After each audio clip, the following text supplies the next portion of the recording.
सगळ्यात आधी विनोद सरांचे आणि आज जे सगळे श्रोते आलेले आहेत सगळ्यांचं मी वेलकम करतो, स्वागत करतो पौरसाट विजनतर्फे आणि पौरसाट विजनतर्फे घेतल्या जाणाऱ्या स्प्रेडिंग नॉलेज या ॲक्टिव्हिटीतर्फे. पौरसाट विजन ही संस्था 1979 साली 89 साली स्थापन झाली होती आणि ही संस्था एक निर्मिती संस्था म्हणून स्थापन झाली आहे. आणि त्याचबरोबर या संस्थेतर्फे अनेक मालिकांचे निर्मिती केली जाते.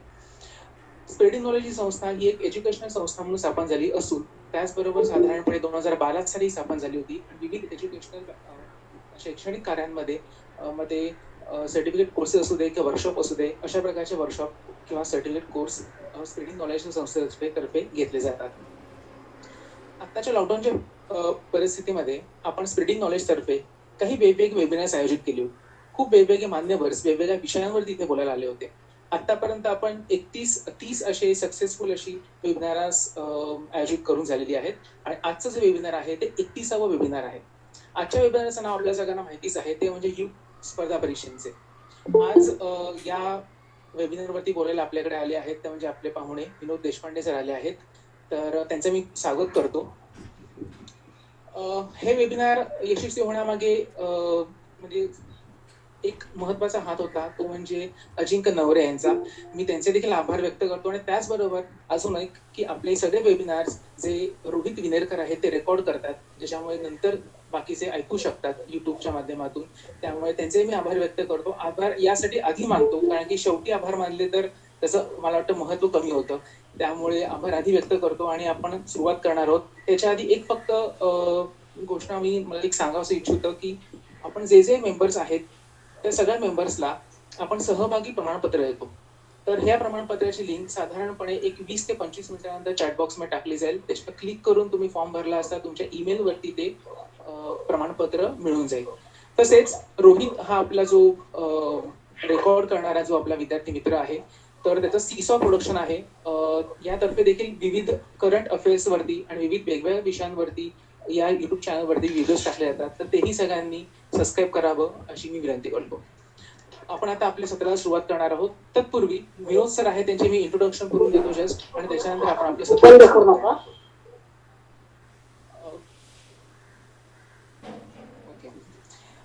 विनोद सर, विनोद देशपांडे सर यांनी बीई केलं आहे इन्स्ट्रुमेंटल मधून. त्याच्यानंतर ध्रुव IAS अकॅडमीचे संचालक ते आहेत. ध्रुव IAS अकॅडमी ही UPSC MPSC अशा विविध स्पर्धा परीक्षांसाठी मार्गदर्शन करते मुलांना आणि याच अकॅडमी मधून अनेक विद्यार्थी जे आहेत ते खूप मोठ्या स्तरावरती सक्सेस देखील झाले आहेत. UPSC असू दे किंवा MPSC असू दे किंवा बाकीच्या स्पर्धा परीक्षा असू देत, खूप मोठ्या मोठ्या पदांवरती देखील ते पोहोचलेले आहेत. याशिवाय अर्थशास्त्र आर्थिक बाबींवरती विनोद सर लेखन करतात. विविध वृत्तपत्र आणि मॅगझिन्स यातून लोकसत्ता, सामना, कुरुक्षेत्र अशा विविध वृत्तपत्रांतून आणि मॅगझिन्समधून त्यांनी विपुल लेखन केले आहे. त्याचप्रमाणे विनोद सर आहे जे सामाजिक कार्यात देखील सक्रिय त्यांचा सहभाग असतो. ध्रुव नॉलेज अँड वेलफेअर सोसायटीचे चेअरमन ते आहेत. यातर्फे विविध शैक्षणिक उपक्रम देखील राबवले जातात.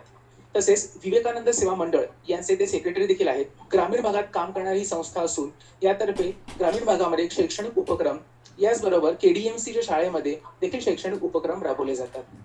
रोटरी क्लब डोंबिवली वेस्टचे ते बोर्ड ऑफ डिरेक्टर देखील आहेत. आधीपासूनच शिक्षणाची आवड असलेले आणि शिकवण्याची आवड असलेले असे हे सर आहेत आणि या सरांच्या हाताकडून अनेक यशस्वी असे विद्यार्थी आतापर्यंत उत्तीर्ण झालेले आहेत, ज्यांनी स्पर्धा परीक्षा सक्सेसफुली पार केलेली आहे. तर विनोद देशपांडे सरांचं मी पौरसाट विजनतर्फे आणि स्प्रेडिंग नॉलेज तर्फे स्वागत करतो आणि त्यांना विनंती करतो की त्यांनी आजचं जे युग स्पर्धा परीक्षांचे जे सेशन आहे त्याला सुरुवात करा. धन्यवाद पौरजी. I hope I am audible properly. माझा आवाज तुम्हाला व्यवस्थित येतोय?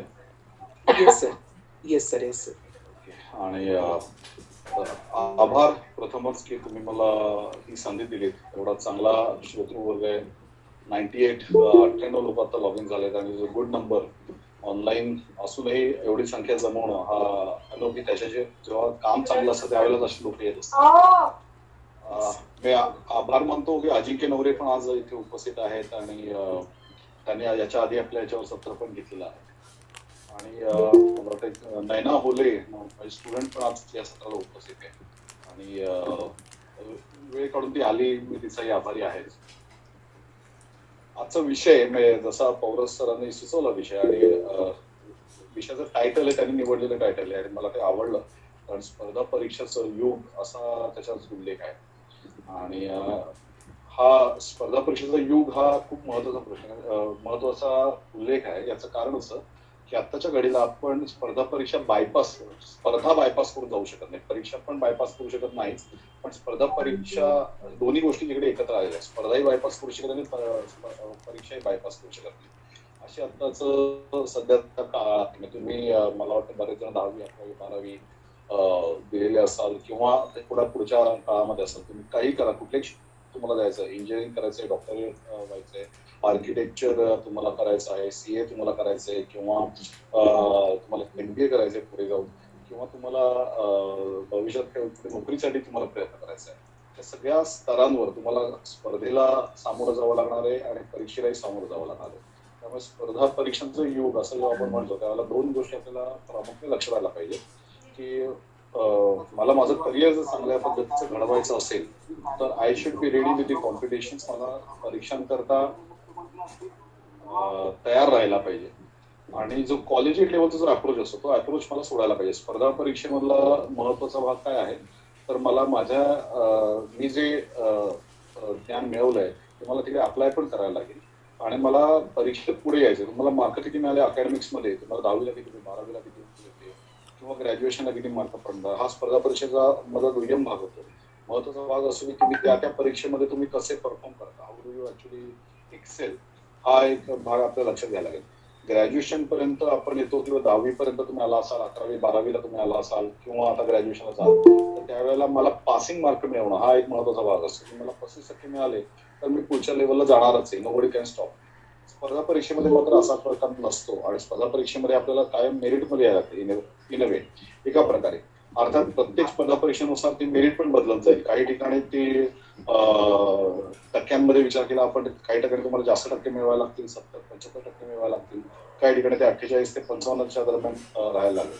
पण तुम्हाला प्रत्येक ठिकाणी त्या मेरिटमध्ये यायचंय हा एक भाग आपल्याला लक्षात घ्यायला लागतो. लक्षात की स्पर्धा परीक्षेचं ज्याला स्पर्धा का म्हटलं जातं, कॉम्पिटिशन का म्हणतात हे आपल्याला लक्षात येईल. तुम्हाला गंमत म्हणून सांगतो, काय आकडे मी बऱ्याच आपल्याला असं होतं की स्पर्धा परीक्षेमध्ये जबरदस्त मार्क मिळवायला लागतील, तर असा प्रकार नसतो. आणि एमपीएससीच्या एका स्पर्धा परीक्षेमध्ये, एका पर्टिक्युलर स्पर्धा परीक्षेमध्ये एका पर्टिक्युलर कॅटेगरी करता जो कट ऑफ लागला होता तो कट ऑफ फक्त 4 मार्कांचा, 100 पैकी ज्याला 4 मार्क तो माणूस क्लिअर झाला होता, पण ते 100 पैकी 4 मार्क मिळवता येत नाहीत अशी परिस्थिती अनेक जणांची होतीच. पॉइंट इज की मार्क किती मिळतात हा महत्वाचा मुद्दा नाहीये. मुद्दा हा आहे की बाकीच्यांना जर 25 मार्क मिळाले तर मला 26 मिळाले पाहिजे, बाकीच्यांना जर 90 मिळाले तर मला 91 मिळाले पाहिजे. अर्थातच इतरांपेक्षा मार्क जास्त मिळवण्याचा गुण किंवा त्याच्याकरता लागणारे जी मेहनत आहे ती मेहनत मी आता करायला तयार आहे का किंवा ती मेहनत मी करतो का याच्यावर माझं स्पर्धा परीक्षेमधलं यश अवलंबून असतं. त्यामुळे युग स्पर्धा परीक्षांचा असं जेव्हा आपण म्हणतो तर त्यावेळेला am I ready for this particular competition हा प्रश्न आपण प्रत्येकाने स्वतःला विचारला पाहिजे आणि it is not a regulation exam हे लक्षात घेऊन आपल्याला त्याची तयारी करायला पाहिजे. याचा आता या परीक्षा फार अवघड असतात, तिकीट असतात असं काही भाग नाही, पण त्या परीक्षांकडे आपण येणारच आहोत. पण फक्त स्पर्धेला आणि परीक्षेला आम्ही तयार राहायला पाहिजे. आणि जसं आपण म्हणतो की बऱ्याचदा आपल्याला सांगितलं जातं, आता बोलताना पण मी पण बोललो की तुम्हाला 10वीला किती मार्क मिळाले, 12वीला किती मार्क मिळाले, ग्रॅज्युएशनला किती मार्क मिळणार किंवा मिळालेत याच्याशी त्याचं देणं घेणं नाही, पण मला त्या परीक्षांमध्ये मार्क मिळवण्याची क्षमता माझ्यामध्ये असायला हवी. माझा एक मित्र आहेत सचिन शंका म्हणून, आणि ते आता गव्हर्नमेंट ऑफ इंडियामध्ये IRS मध्ये सिलेक्शन झालं. युपीएससी कडून IRS नावाची युपीएससी परीक्षा असते त्याच्यामध्ये IRS नावाची पोस्ट आहे, त्या पोस्ट त्यांचं सिलेक्शन झालं. या माणसाला आयुष्यभरात कधीही 60% जास्त मार्क मिळाले नाही, अगदी पहिलीपासून ते 10वी पर्यंत आणि त्याच्यानंतरच्या काळात सुद्धा. लॉ मध्ये ग्रॅज्युएशन त्यांनी पूर्ण केलं होतं, पण तरी सुद्धा 60 मार्कांचा काय आकडा त्यांनी कधी पार केला नाही. पण ज्यावेळेला स्पर्धा परीक्षेमध्ये युपीएससीची परीक्षा द्यायचा विचार त्यांनी केला त्यावेळेला त्यांना असं वाटलं यार दिस इज माय ओनली चान्स आणि आता तरी मी स्वतःला प्रूव्ह केलं पाहिजे.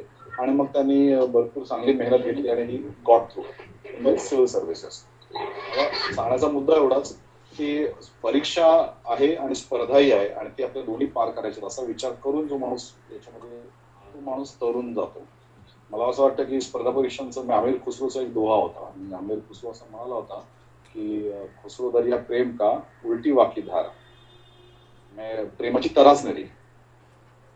जो उतरा सो डूब गया, जो डुबा सो होता. जो त्या समुद्रात उतरला तो बुडला आणि तो जो बुडला तोच तरुण गेला, असं प्रेमाबद्दल ते म्हणतात. स्पर्धा परीक्षेचा भाग पण असाच आहे की तुम्हाला जेवताना, खाताना, झोपताना कायम ती स्पर्धा परीक्षा कायम डोक्यात राहिली पाहिजे आणि तुमच्या मनामध्ये तो अभ्यासाचा किडा कायम वळवत राहिला पाहिजे, तरच तुम्ही ती स्पर्धा परीक्षा सहजपणे पास होऊ शकता.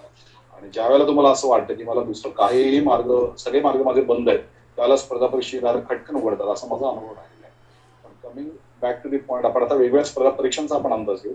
आपल्याकडे आपण बोलणार आहोत त्या स्पर्धा परीक्षेचा आवाका मोठा आहे. खरं तर प्रत्येक स्पर्धा परीक्षेवर त्याला तासभर बोलता येईल असा त्याचा भाग आहे. आपण थोडं ते कट शॉर्ट करून आपण ओळख करून घेणार आहोत आणि मग आपण ऍक्च्युली पुढे बघू. काही आपल्याला वेग क्वेश्चन आणि आन्सर्स पण आपण घेणार आहोत. त्यामुळे तुम्ही माझं बोलणं झाल्यानंतर तुम्हाला काही प्रश्न असतील तर तुम्ही ते डेफिनेटली विचारा आणि आय विल बी रेडी. जर मला उत्तर द्यायला संधी मिळेल तर आनंदच. आपण करिअरचा विचार करतो आहोत आणि करिअरचा विचार करताना दोन गोष्टींचा विचार आपल्याला करायला पाहिजे. आधी जर आपण केला नसेल तर, कारण आपण करिअरच्या रिलेटेड स्पर्धा परीक्षांबद्दल आता बोलतो. त्यामुळे करिअरचा विचार करताना मला काय टाईपचं करिअर करायचंय याचा आधी प्रत्येकाने आपल्याला प्रश्न विचारला पाहिजे. जॉब आणि करिअर याच्यामध्ये फरक आहे.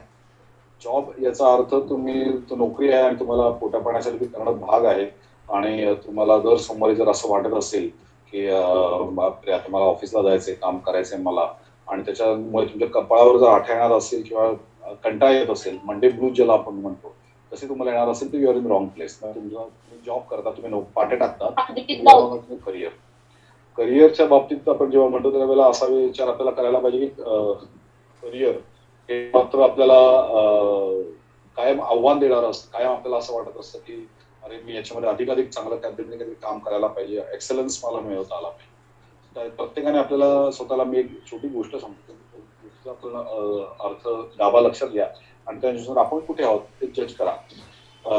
आपल्याकडे जुन्या गोष्टी काही सांगितल्या जातात, त्याच्यामधली एक गोष्ट की एक हंडा आहे. समजा दोन हंडे आहेत आणि एका हंड्यामध्ये त्याची कपॅसिटी जी आहे ती 3 लिटरची कपॅसिटी आहे आणि दुसरा हंडा आहे त्याची 5 लिटरची कपॅसिटी आहे. आता जो 3 लिटरचा हंडा आहे तो 2.5 लिटर भरलेला आहे आणि जो 5 लिटरचा हंडा आहे तो मात्र 3 लिटरने भरलेला आहे. आपला कुठला हंडा जास्त भरलाय असा जर आपण प्रश्न विचारला तर निश्चित उत्तर असेल की 3 लिटर पैकी 2.5 लिटरचा जो हंडा भरलाय तो खरा हंडा भरलेला आहे आणि 5 लिटर पैकी 3 लिटरचा जो हंडा आहे तो रिकामा आहे असं आपण म्हणू. कारण त्याची जवळपास 40% हंडा हा रिकामा आहे 5 लिटरचा असला तरी सुद्धा. त्यावेळेस स्पर्धा परीक्षा माझ्यासाठी योग्य कोणती असा विचार करताना आपला हंडा कुठला आहे, आपला 3 लिटरचा हंडा आहे का 5 लिटरचा हंडा आहे का 10 लिटरचा हंडा आहे, हे आपण ओळखायला शिकला पाहिजे.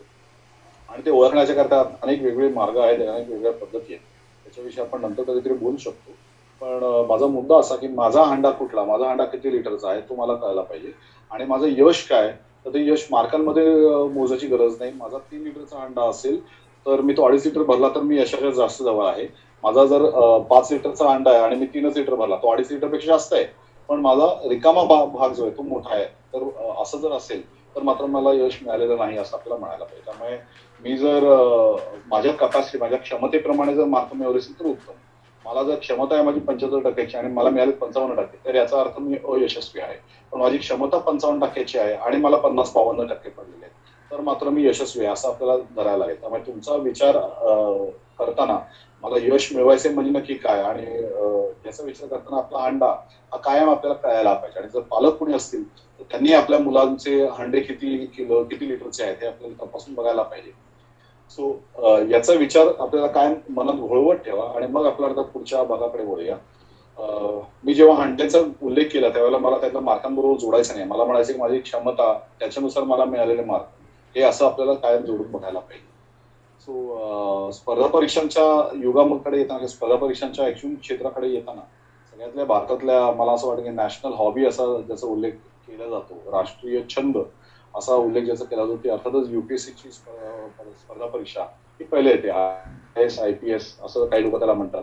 IAS चा अर्थ होतो इंडियन ऍडमिनिस्ट्रेटिव्ह सर्व्हिसेस आणि आपण कलेक्टर म्हणून काम करतो. अर्थातच मी कलेक्टर म्हणून काम करतो. पूर्ण जिल्हा हा माझ्या अधिकार क्षेत्रात आहे.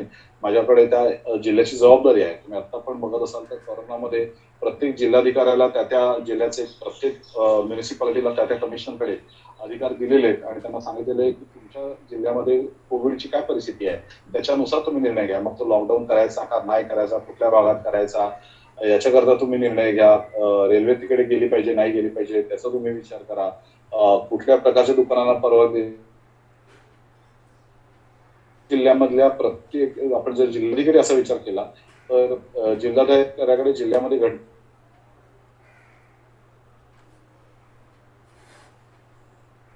डास यांच्या निर्मूलनाची त्याच्यावर जशी जबाबदारी आहे तशीच जबाबदारी ही दंगली झाला तर दंगलींच्या थांबवण्याची पण जबाबदारी आहे.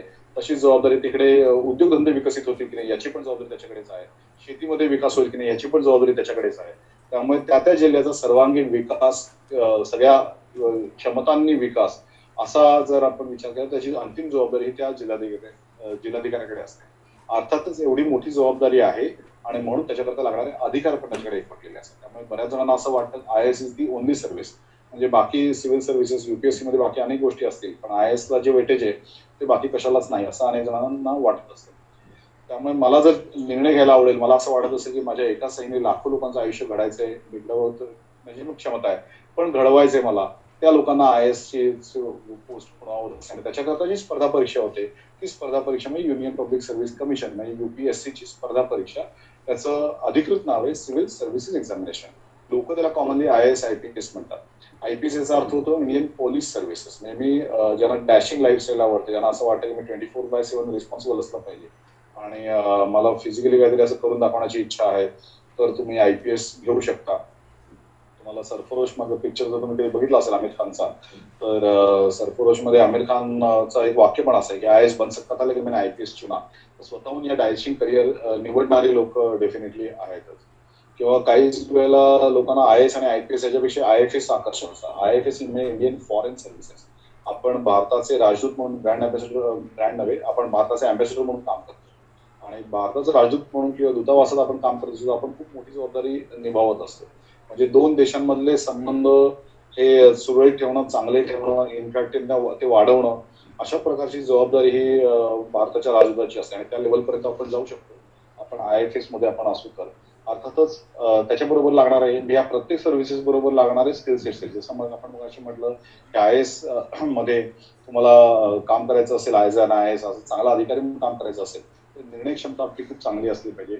IPS मध्ये आपण जर काम करणार असू तर IPS मध्ये डॅशिंग आणि 24/7 रिस्पॉन्सिबल असण्याची, आपल्याला तणावाखाली काम करण्याची आपल्याला तयारी आणि सवय असली पाहिजे. IFS मध्ये आपण जास्त डिप्लोमॅटिक खूप चांगल्या पद्धतीने आपण असलो पाहिजे. आपलं बोलणं आवश्यक तिकडे मृदू आणि आवश्यक तिकडे कठीण पण आपल्याला ठेवता आलं पाहिजे. किंवा लोकांच्या त्या देशांबरोबरच्या ते पॉलिटिकल क्लास असेल किंवा लिडरशिप असेल किंवा प्रेसिडेंट असतील किंवा बिझनेस टायकून्स असतील किंवा सेलिब्रिटीज असतील यांच्याबरोबर योग्य पद्धतीने आपल्याला त्यांच्याबरोबर मिसळता आलं पाहिजे. आपला स्वतःच्या मनावर ताबा पाहिजे की माझ्यासाठी काही चाललेलं नाही, देशासाठी चाललेलं आहे.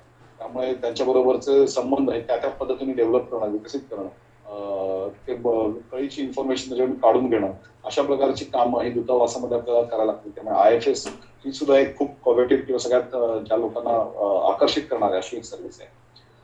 IRS इंडियन रेव्हेन्यू सर्व्हिसेस म्हणून आपल्याकडे सर्व्हिस आहे ज्याच्यामध्ये इन्कम टॅक्स कस्टम्स मधले ऑफिसर्स निवडले जातात. आणि अर्थातच आपल्याला इन्कम टॅक्स कमिशनरला आपण सगळेजण घाबरतो, सगळ्यांनाच थोड्या प्रमाणात इन्कम टॅक्सच्या ऑफिसर्सची भीती वाटत असते.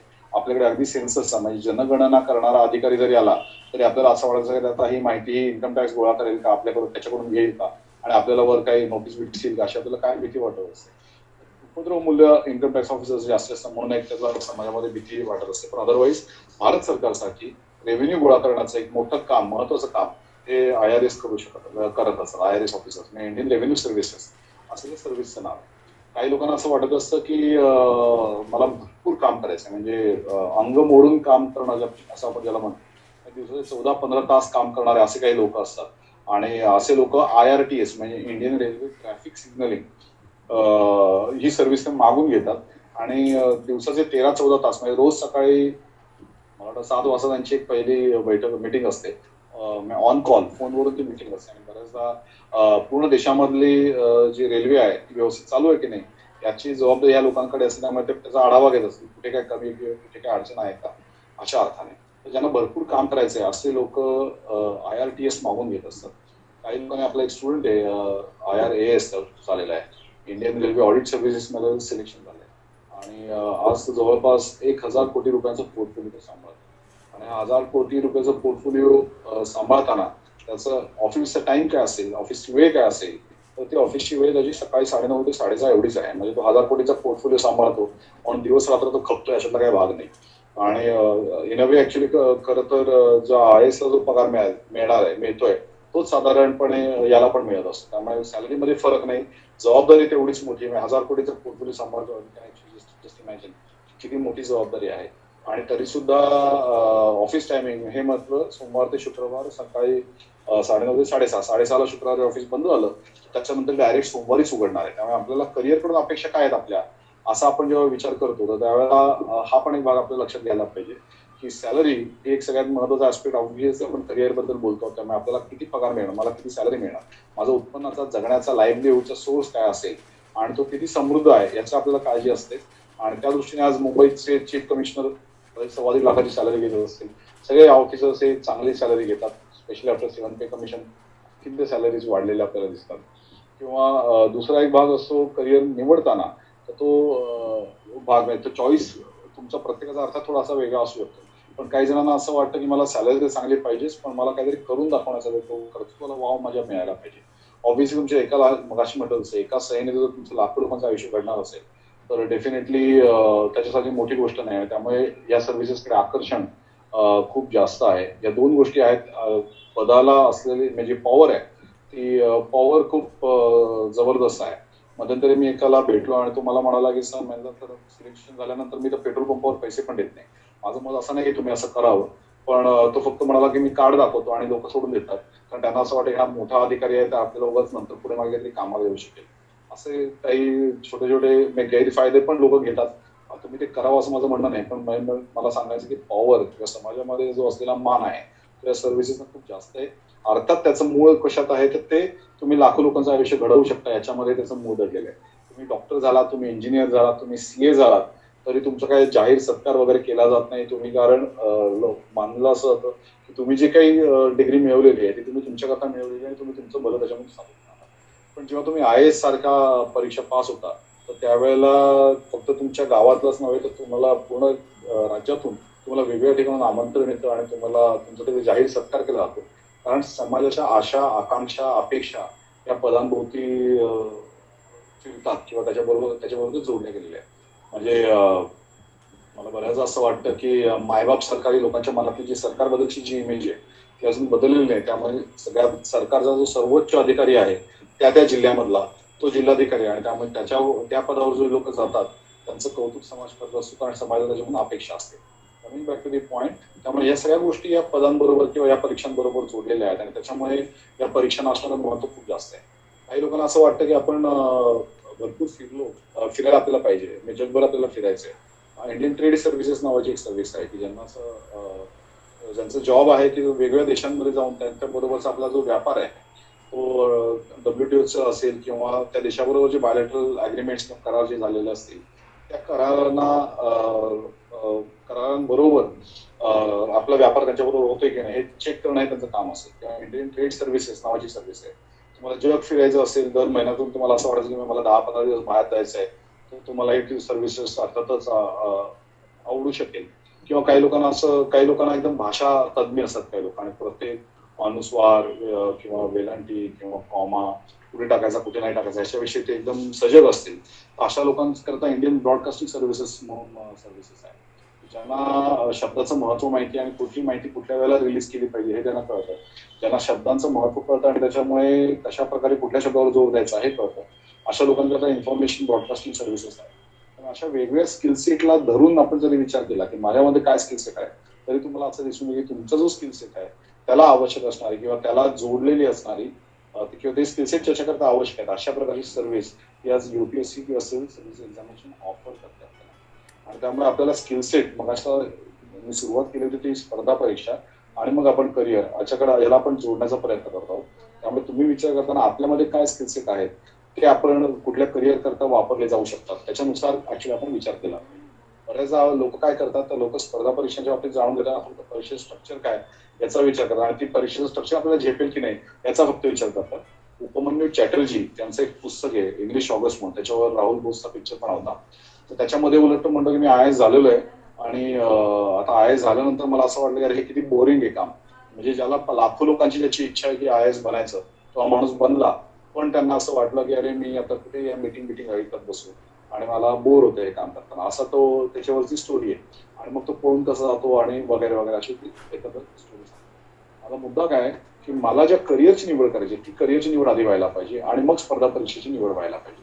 जे करिअर तुम्हाला खुणावताय त्याच्याकरता जी लागेल ती तयारी आपण पुढे करायला पाहिजे. मुद्दा असा तुमच्यामध्ये जो स्किल सेट आहे तो स्किल सेट ओळखा आणि त्याच्यानुसार तुमचं करिअर निवडा. मग अशी म्हटलं जसं 24 वेगवेगळ्या पोस्ट आहेत I S I P S I F S I R S अशा एकंदर वेगवेगळ्या 24 पोस्ट आहेत आणि प्रत्येक पोस्ट बद्दल आता सांगता येणं शक्य नाही वेळेचा आपल्याकडे अभाव आहे.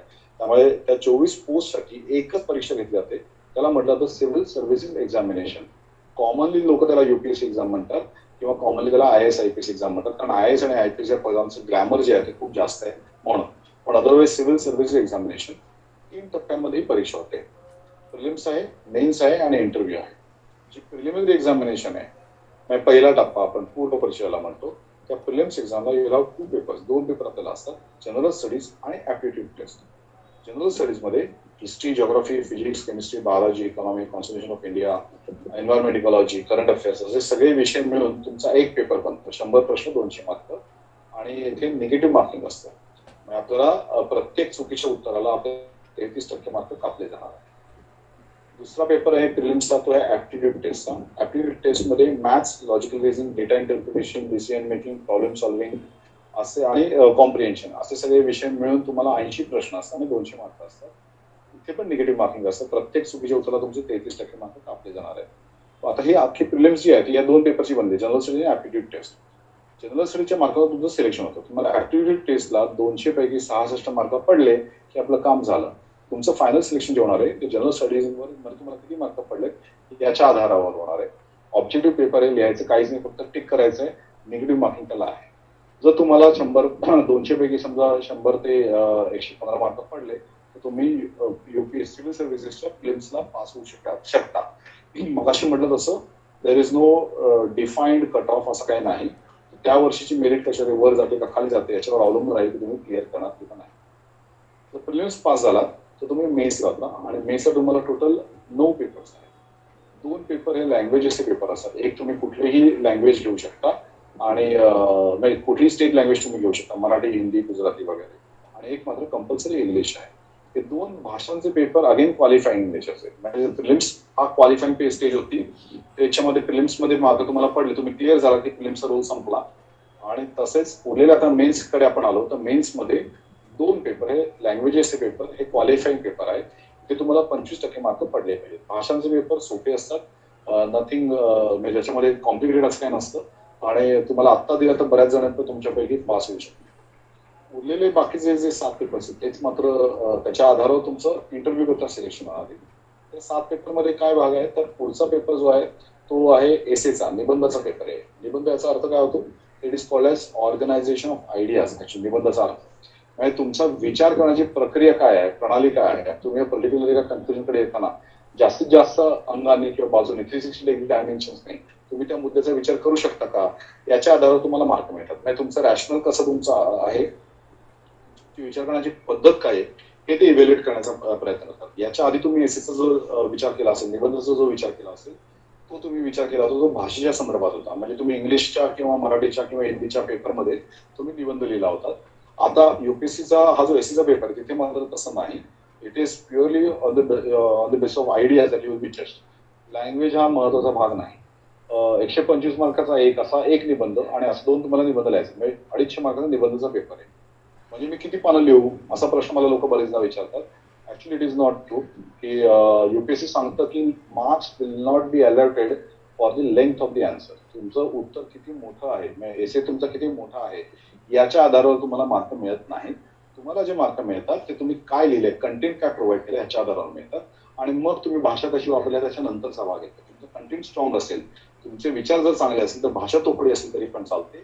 भाषा चांगली आहे आणि कंटेंट चांगला आहे तर तुम्हाला आणखी चांगले मार्क मिळू शकतात. त्यामुळे निबंधाचा पेपर हा पहिला आपण 2 पेपर लँग्वेजेस बघितले, एक रिजनल स्टेट लँग्वेज आणि एक कंपल्सरी इंग्लिश, असे 2 भाषांचे पेपर आहेत. त्याच्याशिवाय एक निबंधाचा पेपर आपण आता बोलतो, 250 मार्काचा एक निबंधाचा पेपर आहे. याच्याशिवाय तुम्हाला जनरल स्टडीचे 4 पेपर असतात. मग अशा आपण बघितले हिस्ट्री, जिओग्राफी, इकॉनॉमी, टेक्नॉलॉजी असे आपण जे विषय बघितले, तसे जनरल स्टडीजचे 4 पेपर तुम्हाला असतात. आणि या जनरल स्टडीजच्या 4 पेपरमध्ये सगळा तो विषय विभागलेला आहे. History, geography, economy, science and technology, constitution of India, environment ecology, social issues, ethics, attitude, probity, governance किंवा इंटरनॅशनल रिलेशन्स, बायोलॅटरल रिलेशन्स, असे सगळे विषय मिळून जनरल स्टडीजचे 4 पेपर बनतात. 250 मार्काचा एक असे 4 पेपर आहेत. 1000 मार्काचं जनरल स्टडीज झालं, 250 मार्काचा निबंध झाला, प्लस तुम्हाला इंटरव्ह्यूचा तुम्हाला एक ऑप्शनल सब्जेक्ट निवडायला लागतो. हा जो ऑप्शनल सब्जेक्ट आहे त्याची एक लिस्ट आहे, 50 सब्जेक्टची लिस्ट आहे आणि त्याच्यापैकी कुठलाही एक ऑप्शनल सब्जेक्ट तुम्ही सध्याच्या घडीला निवडू शकता. असं आत्ताचं स्ट्रक्चर आहे. तर ह्या हिस्ट्री आहे, जिओग्राफी आहे किंवा कॉमर्स आणि अकाउंटन्सी आहे, मॅनेजमेंटचे विषय आहेत, पॉलिटिकल सायन्स आहे किंवा बायोलॉजी आहे, बायोलॉजी नाही बॉटनी आहे, त्याच्यानंतर झुओलॉजी आहे किंवा केमिस्ट्री आहे, फिजिक्स आहे, 50 सब्जेक्टची लिस्ट अवेलेबल आहे. त्याच्यापैकी कुठलाही सब्जेक्ट तुम्ही निवडू शकता. तुमचा ग्रॅज्युएशन कुठल्याही विषयात आहे हे इथे महत्वाचं नाही. तुम्हाला जो विषय निवडायचा आहे तो तुम्ही निवडू शकता. मॅथ्स, फिजिक्स सारखे पण विषय तुम्ही निवडू शकता जरी तुम्ही आर्ट्सला असाल तरी सुद्धा. तर ह्या एका ऑप्शनल सब्जेक्टचे 2 पेपर असतात. हिस्ट्री तुम्ही निवडला तर हिस्ट्री 1 आणि हिस्ट्री 2 असे 2 ऑप्शनल सब्जेक्ट, 4 पेपर जनरल स्टडीजचे आणि एक पेपर निबंधाचा, असे 250 मार्काचं प्रत्येक याची 1750 मार्काची मेन एक्झामिनेशन असते. ही मेन एक्झामिनेशन आहे 1750 मार्क्सची. इथे तुम्हाला ऑब्जेक्टिव्ह पेपर नाही आहे, तुम्हाला सब्जेक्टिव्ह लिहायचं आहे. लॉंग उत्तरं मोठी लिहायची आहे. युपीएससी काय करतं, तुमच्यापैकी जे कॉमर्स बॅकग्राऊंडला असतील किंवा आर्ट्स बॅकग्राऊंडला जे लोक असतील त्यांना काय सवय असते, त्यांना असं वाटतं की आपण उत्तरं मोठी लिहिली की आपल्याला जास्त मार्क मिळतात. तसं इकडे नाही. तुम्हाला अप्रोप्रिएट शब्दांमध्ये उत्तर लिहायला लागतं.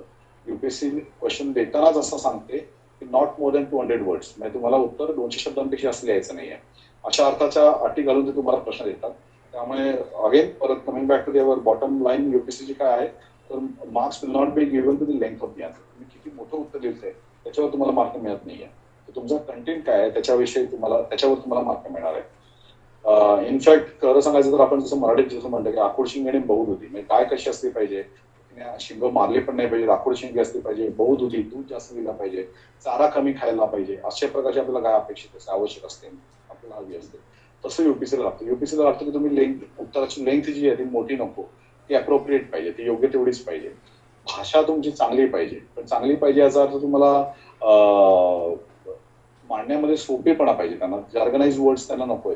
त्यामुळे तुम्ही इंग्लिशमध्ये मांडा, मराठीमध्ये मांडा, काही हरकत नाही, पण तुम्ही लिहिताना ते शब्दबंबाळ करू नका, अशी त्यांची अपेक्षा आहे. आपल्याला इथे जेवढं सोपं आपल्याला समजलेलं असतं तेवढं सहजपणे आपण लिहितो. तुम्ही कधीही बघा तुमची उत्तरं बघा आतापर्यंतची, आणि तुम्हाला जेव्हा कळत नाही तेव्हा तुम्ही 2 वाक्य 3 वाक्य अशी जोडून लिहिता. आणि, किंतु, परंतु, पण असं असं वापरून आपण लिहितो. जर आपल्याला कळलं नसेल पण तुम्हाला कळलं असेल तर तुम्ही छोटी छोटी वाक्य सहजपणे लिहून जाता.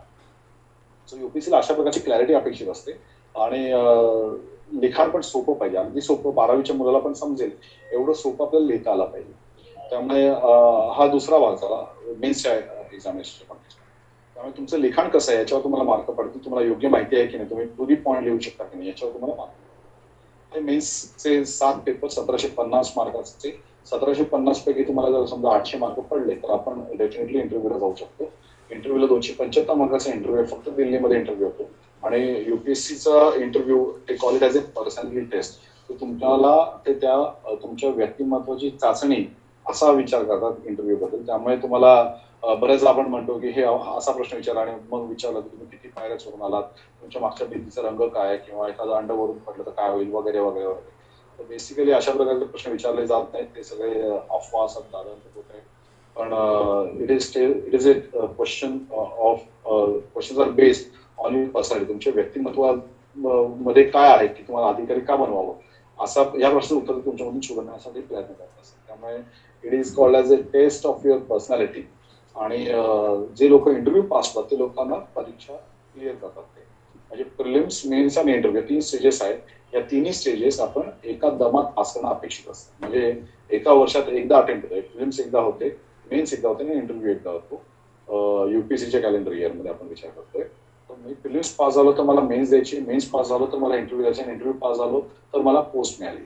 मी कुठेही क्लिअर नाही केलं, कुठेही फ्लंक झालो, प्रिलिम्स झालो, मेन्स झालो पण इंटरव्ह्यू नाही दिला तर obviously I am not through आणि मग मला परत पुढच्या वर्षीपासून प्रिलिम्स द्यायला लागते.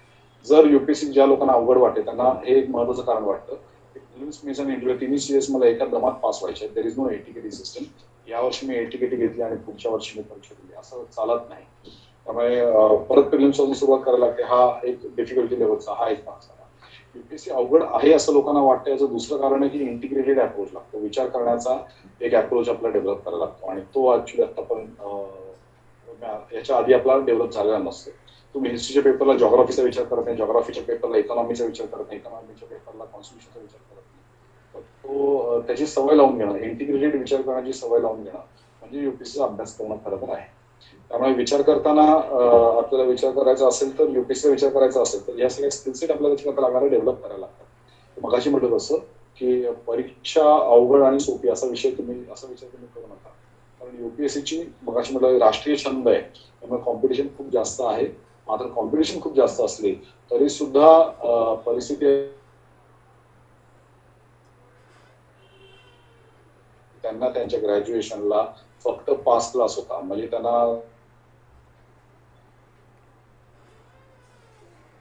असेल तर मला 10वीला चांगले मार्क पाहिजेत, 12वीला चांगले मार्क पाहिजेत, ग्रॅज्युएशनला चांगले मार्क पाहिजेत असं गरजेचं नाही.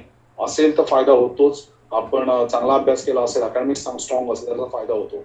पण माझा अकॅडमिक स्ट्रॉंग नाही म्हणून नुकसान होत नाही आणि still you have time to build up on it.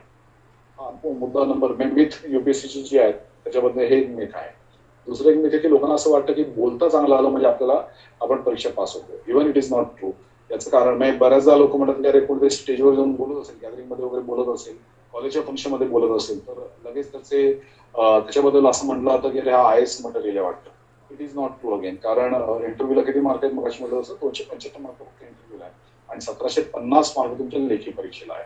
त्यामुळे मला लिहिता चांगलं आलंच पाहिजे आणि मला बोलताही आलं पाहिजे असा प्रकारे करत.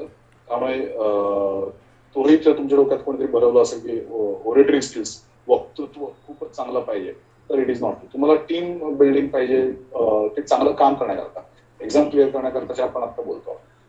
पुढचा एक मिथ असा आहे की मला इंग्लिश जबरदस्त पाहिजे. Again not true.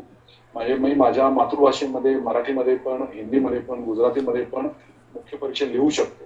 G objective परीक्षा ज्याच्यामध्ये लिहायचं काहीच नाही, प्रिलिम्सची परीक्षा ती मला इंग्लिश आणि हिंदी या 2 भाषांमध्ये अवेलेबल असते. मात्र मुख्य परीक्षा जी आहे ती कुठल्याही स्टेट लँग्वेजमध्ये, रिजनल लँग्वेजमध्ये अवेलेबल आहे.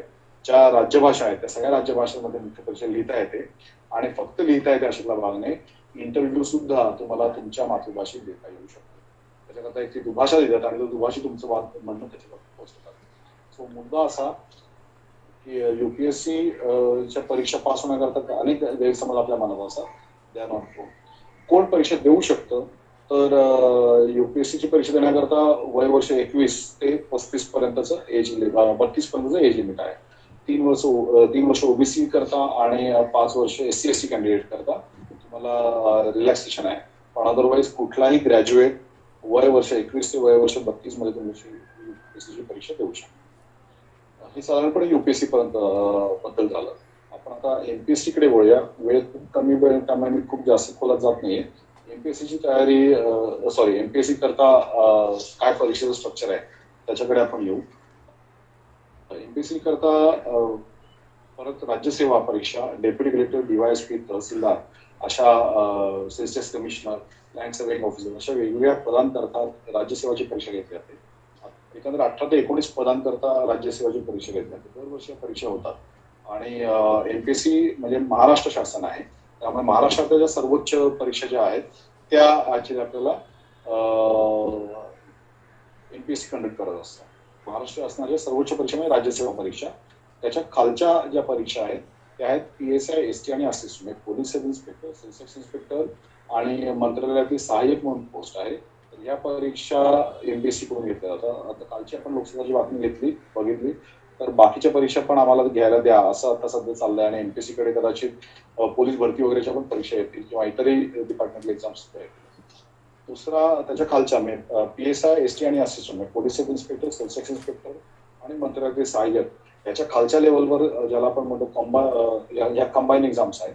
आणि त्याच्या खाली तुम्हाला परत क्लरिकल लेवलची काही परीक्षा तुम्हाला असतात त्या सुद्धा एमपीएससी घेते. प्रत्येक परीक्षा स्ट्रक्चर वेगवेगळं आपण त्याच्याकडे पण एक धावती भेट आपण त्याला देऊया की राज्यसेवा जी परीक्षा आहे म्हणजे DYSP, डेप्युटी कलेक्टर, तहसीलदार ह्याच्या पोस्ट आहेत त्यांच्याकरता जी परीक्षा होते राज्यसेवा परीक्षा त्याच्याकरता 3 टप्प्यांमध्ये परीक्षा होते. प्रिलिम्स आहे, मेन्स आहे आणि इंटरव्ह्यू आहे. एमपीएससी परीक्षा घेते स्ट्रक्चर प्रिलिम्सचं सेमच असतं. म्हणजे युपीएससीला जसं होतं की जनरल स्टडीज आणि ऍप्टिट्यूड टेस्ट असे 2 पेपर होते जनरल स्टडीज मध्ये, तसेच एमपीएससीला पण असतात. मोठा फरक काय आहे तर मगाशी मी म्हटलं की युपीएससी मध्ये ऍप्टिट्यूड टेस्टला म्हटलेले मार्क धरले जात नाही, ते एमपीएससी मध्ये मात्र धरले जातात. त्यामुळे 200 मार्काचा जनरल स्टडीज, 200 मार्काचा ऍप्टिट्यूड टेस्ट अशी प्रिलिम्सची 400 मार्कांची परीक्षा असते.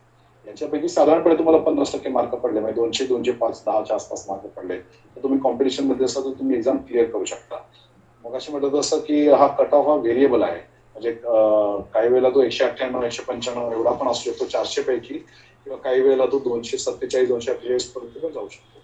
Depending on the difficulty of the exam, परीक्षा किती डिफिकल्ट आहे, depending on the number of vacancies, किती लोक परीक्षेला बसले, किती वेकन्सीज त्याच्यामध्ये आहेत, याच्यावर पण ते अवलंबून आहे की काय कट ऑफ लागू शकेल. Coming back to the point, राज्यसेवा परीक्षेचा पहिली स्टेज आहे प्रिलिम्सची.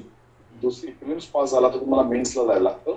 आणि मेन्सला तुम्हाला अगेन ऑब्जेक्टिव्ह पेपर आहेत. प्रिलिम्सच्या युपीएससीची मेन्स आणि एमपीएससीची मेन्स याच्यामध्ये फरक असतो. मराठी आणि इंग्लिश या 2 भाषा कॉमन आहेत, नाही त्याच्यामध्ये ऑप्शन नाही आहे, ऑप्शन नसतात. पण मराठी आणि इंग्लिश या दोन्ही भाषांचे 2-2 पेपर आहेत. जनरल एक ऑब्जेक्टिव्ह पेपर आहे आणि एक डिस्क्रिप्टिव्ह पेपर आहे. म्हणजे मराठी 50 मार्काचा, इंग्रजी 50 मार्काचा असा एक ऑब्जेक्टिव्ह पेपर, त्याच्यामध्ये ग्रामर आहे. 50 मार्काचा मराठी, 50 मार्काचा इंग्रजी असा एक डिस्क्रिप्टिव्ह पेपर ज्याच्यामध्ये एसे, त्याच्यानंतर भाषांतर म्हणजे ट्रान्सलेशन आणि प्रेसिज रायटिंग किंवा सारांश घेताना असे तुम्हाला प्रश्न विचारले जातात. हे भाषांचे 100-100 मार्कांचे 2 पेपर. त्याच्याशिवाय तुम्हाला जनरल स्टडीजचे 4 पेपर असतात. हिस्ट्री जिओग्राफीचा एक, इकॉनॉमी आणि सायन्स, इकॉनॉमी सायन्स टेक्नॉलॉजीचा एक, त्याच्यानंतर कॉन्स्टिट्यूशन ऑफ इंडियाचा 3रा आणि ह्युमन रिसोर्स डेव्हलपमेंटचा 4था, असे आपण 4 पेपर जनरल स्टडीजचे. हे 4ही पेपर ऑब्जेक्टिव्ह आहेत, लिहायचं आपल्याला काहीच नाही, तुम्हाला फक्त टिक करायचं आहे. 150 मार्काचा एक असे 4 पेपर आहेत. 600 मार्काचे एमपीएससीच्या मेन्सचे जनरल स्टडीजचे 4 पेपर प्लस 100 मार्कांचा मराठी आणि इंग्लिशचा भाषांचा एक ऑब्जेक्टिव्ह पेपर, असे 5 पेपर ऑब्जेक्टिव्हचे आणि एक मराठी इंग्लिशचा 100 मार्काचा ऑब्जेक्टिव्हचा लेखी पेपर, असे टोटल 6 पेपर असतात. 800 मार्कांची मुख्य परीक्षा आहे. जर मी ती पण पास झालो तर मला मुलाखत असते, द्यायला लागते. माझं एमपीएससीच्या हेड ऑफिसला मुलाखत होते आणि ही पण परीक्षा माझी पास झालो मी तर मला पोस्ट मिळते. म्हणजे प्रिलिम्स, मेन्स आणि इंटरव्ह्यू या 3 जशा युपीसीला होत्या तशाच एमपीसीला पण आहे. आणि प्रिलिम्स, मेन्स आणि इंटरव्ह्यू तिन्ही जर परीक्षेमध्ये पास झालो तर मला पोस्ट मिळते. अर्थात मला ग्रॅज्युएशन त्याच्याकरता करायला लागेल अप टू एज ऑफ 38 म्हणजे 38 वर्षापर्यंत मला एमपीएससीची परीक्षा देता येऊ शकते. आणि बाकी क्रायटेरिया सेम आहे, फक्त ग्रॅज्युएशन लागणार आहे, कुठल्याही स्ट्रीमचं ग्रॅज्युएशन चालणार आहे. त्यामुळे परीक्षा जर मला पास व्हायचं असेल तर प्रिलिम्स, मेन्स, इंटरव्ह्यू एका स्टेजमध्ये एका वर्षात मला क्लिअर करावं लागेल. दुसऱ्या बाजूला आपण जर दुसरा भाग आपण बघितला तर PSI, ST आणि असिस्टंट या ज्या परीक्षा कंबाईनच्या परीक्षा त्याच्यामध्ये सिमिलर स्ट्रक्चर असतं त्यांचं. आणि त्याच्या खालच्या क्लेरिकल लेवलच्या परीक्षेचं स्ट्रक्चर सिमिलर असतं. त्याच्यामध्ये तुम्हाला पहिल्या प्रिलिम्सला एकच पेपर असतो जनरल स्टडीजचा. त्याच्यामध्ये हिस्ट्री, जिओग्राफी, इकॉनॉमी आणि सायन्स वगैरे असे सगळे विषय असतात. आणि तुम्हाला 100 मार्काचा पेपर असतो. ती परीक्षा पास झाला, पूर्व परीक्षा पास झाला तर तुम्हाला मुख्य परीक्षा द्यायची आहे. मुख्य परीक्षेमध्ये भाषांचे 2 पेपर आहे, भाषांचा पेपर आहे एक, मराठी आणि इंग्लिश भाषांचा ऑब्जेक्टिव्ह पेपर असतो. आणि मेंटल एबिलिटी बुद्धिमत्ता चाचणी आणि सामान्य ज्ञान असा एक पेपर असतो. त्या विषयाचा ज्ञान हा एक भाग त्याच्यामध्ये आहे. सो असे 2 पेपर तुम्हाला असतात. ही मुख्य परीक्षा झाली. एसटी आणि असिस्टंट सेल्स इन्स्पेक्टर आणि मंत्रालयातील सहाय्यक ही जी पोस्ट याच्याकरता मुख्य परीक्षा झाली याचा तुम्हाला पोस्ट मिळाली.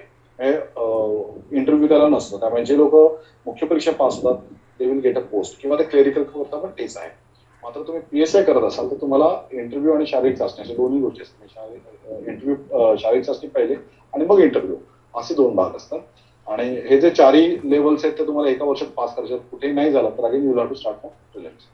हे आपण एमपीएससीच्या परीक्षांचं म्हणजे स्टेट लेवलचं आपण ऍडमिनिस्ट्रेटिव्ह स्ट्रक्चर एक्झामचं स्ट्रक्चर बघितलं. त्याच्याशिवाय त्याच्या गव्हर्नमेंट सर्व्हिसेसमध्ये अजून 2 प्रकारच्या एक्झाम्स बद्दल मी अत्यंत ब्रीफली बोलतो. त्याच्यामध्ये एक बँकिंग आणि स्टाफ सिलेक्शन कमिशनच्या परीक्षा आहेत. आता यांच्या टियर 1 आणि टियर 2 अशा 2 स्टेजेसमध्ये परीक्षा असतात. आणि परीक्षा म्हटलं तर सोप्यात म्हटलं तर अवघड आहे, कारण maths, logical reasoning, English, GK आणि कम्प्युटर असे 5 विषय जर तुम्ही चांगले तयार केले, त्यातलंही कम्प्युटरचं खूप वेटेज आता कमी झालं. त्यामुळे ऍक्च्युअली वेटेज हे मॅथ्स, लॉजिकल रिझनिंग, इंग्लिश आणि जीके या 4 भागांवर परीक्षा आहे. आणि टियर 1 आणि टियर 2 अशा 2 टियर्स मिळून तुमच्या परीक्षा असतात. ऑब्जेक्टिव्ह पेपर आहे दोन्ही, लिहायचं आपल्याला काहीच नाही. पीओ म्हणजे प्रोबेशनरी ऑफिसर लेवलला असाल तर तुम्हाला काही ठिकाणी टायपिंगची म्हणजे टायपिंगची नव्हे, पण कॉम्प्युटरवर टाईप करून तुम्हाला एखादा एसे लिहायला लागतो. आणि बाकी अदरवाईज तुमचं ऑब्जेक्टिव्ह पेपर असतं. ते जर तुम्ही पास झाला तर तुम्हाला पोस्ट मिळते. दरवर्षी या परीक्षा होतात. आणि बेसिकली स्टाफ सिलेक्शन कमिशन आणि बँकिंग याच्यामध्ये रिक्रुटमेंट खूप मोठ्या प्रमाणावर होते. आणि ज्यांना असं वाटतं की आपल्याला पोस्ट नको आहे, म्हणजे मला माझ्या सहीने काय लोकांचं आयुष्य बघडवायचं बिघडवायचं असं काय करायचं नाही, मला एक चांगले गव्हर्नमेंट नोकरी पाहिजे असेल, तर त्यांच्याकडे हा सर्वोत्तम पर्याय आहे. स्टाफ सिलेक्शन कमिशन असेल किंवा बँकिंग इंडस्ट्रीमध्ये जॉब्स असतील. तुम्हाला माहिती आहे की बँकिंग इंडस्ट्रीमध्ये काय म्हणजे त्याला मरण नाही आहे, त्या इंडस्ट्रीची कायम गरज राहणार आहे. त्यामुळे काही एक त्याच्यामध्ये वेकन्सी दरवर्षी निघत राहतातच. स्टाफ सिलेक्शन कमिशनचा विचार केला तर 17-18 हजार वेकन्सी स्टाफ सिलेक्शनच्या एका एक्झाममध्ये आरामात निघत असतात. त्याच्यासाठी तयारी करत राहणं आणि त्याच्यामध्ये आपण पास झालो तर आपल्याला एक चांगली स्टेबल खूप चांगली नोकरी मिळू शकते. काही वेळेला स्टेट बँक ऑफ इंडिया सारख्या ज्या बँक आहेत त्यांचा मुंबई सर्कलमध्ये त्यांनी सॅलरी जवळपास 70,000ची ऑफर केली होती. किंवा पोस्टल सर्व्हिसेस आहेत त्यांनी साधारणपणे ज्यावेळेला IPPB बँक लॉन्च झाली होती त्यावेळेला त्यांनी 86,000ची सॅलरी दिली होती फ्रेशर्सना. पण अदरवाईज जे जनरल पीओ लेवलची जी सॅलरी आहे ती अराउंड 40-45,000च्या आसपास असेल. आणि क्लेरिकल लेवलची साधारणपणे 30-35च्या दरम्यान असेल, 25 ते 30च्या दरम्यान असेल साधारणपणे. पण बँक टू बँक हे व्हेरी करू शकतं. पण हे चांगले सर्व्हिसेस असलेले गव्हर्नमेंट जॉब्स आहेत. त्याच्याशिवाय जो चौथा पार्ट बद्दल मला बोलण्यासाठी तो NDA किंवा CDS 2 परीक्षा डिफेन्स करिअर्स. डिफेन्समध्ये खूप चांगल्या ऑपॉर्च्युनिटीज असतात आणि आपल्याला बऱ्याचदा असं वाटतं की डिफेन्समध्ये सगळ्यांना लढायला सीमेवरच जायला लागतं, अशाला काही भाग नाही. प्रत्यक्षात सीमेवर जेव्हा एक जण लढत असतो त्यावेळेला 20 जण त्याच्या मागे 20 जणांची फळी काम करत असते. त्यामुळे डिफेन्समध्ये पण वेगवेगळ्या ऑपॉर्च्युनिटीज असतातच. ऑफिसर लेवलच्या ऑफिस आपण जर बोललो तर CDS कॉम्बाईंड डिफेन्स सर्व्हिसेस नावाच्या UPSC त्याची एक्झाम घेते. आणि UPSCच्या अभ्यासाच्या धर्तीवर म्हणजे जनरल स्टडीजच्या धर्तीवर जनरल स्टडीज इंग्लिश आणि एलिमेंटरी मॅथमॅटिक्स याच्या धर्तीवर याची परीक्षा असतात. आणि त्या जर आपण पास झालो तर आपल्याला इंटरव्ह्यू असतो SSBचा, आणि तो जर पास झाला तर आपल्याला पोस्ट मिळते. NDA ज्याला ऑफिसर लेवल करता आधी मुळात नॅशनल डिफेन्स अकॅडमीमधून ट्रेनिंग घ्यायला लागतं. 12वी नंतर या परीक्षा असतात. सायन्स त्याच्या बॅकग्राऊंडला जास्ती फायदा असतो त्याचा. तर NDAच्या पण परीक्षा असतात. त्याच्यामध्ये पण तुमचा मॅथ्स हा महत्वाचा भाग आहे, सायन्स आहे, जनरल स्टडीज आहे, मॅथमॅटिक्स आहे, असे 2 विषय आहेत आणि इंग्लिश आहे, तिसरा विषय. त्यांच्या जर परीक्षा आपण पास झालो, NDAची परीक्षा आपण जर पास झालो तर आपला SSBचा इंटरव्ह्यू होतो. आणि इंटरव्ह्यू आपण पास झालो तर आपल्याला NDA मध्ये सिलेक्शन होतं. मग त्याच्याबरोबर आपण NDA मधून ऑफिसर स्किल्स आपल्यामधून घडवले जातात. आणि आर्मीचं बेसिकली CDS असेल किंवा NDA असेल, इथे फक्त परीक्षा महत्वाची नाही, परीक्षा ही एक चाचणी झाली. पण जो त्यांचं स्लोगन आहे की do you have it in you, तुमच्यामध्ये ते गुण असतील तरच तुम्हाला सिलेक्ट केलं जातं. त्यामुळे SSBचा इंटरव्ह्यू तरीचा मुद्दा आहे. आणि त्याच्याकरता लागणारा स्किल सेट थोडा आणखी वेगळा आहे.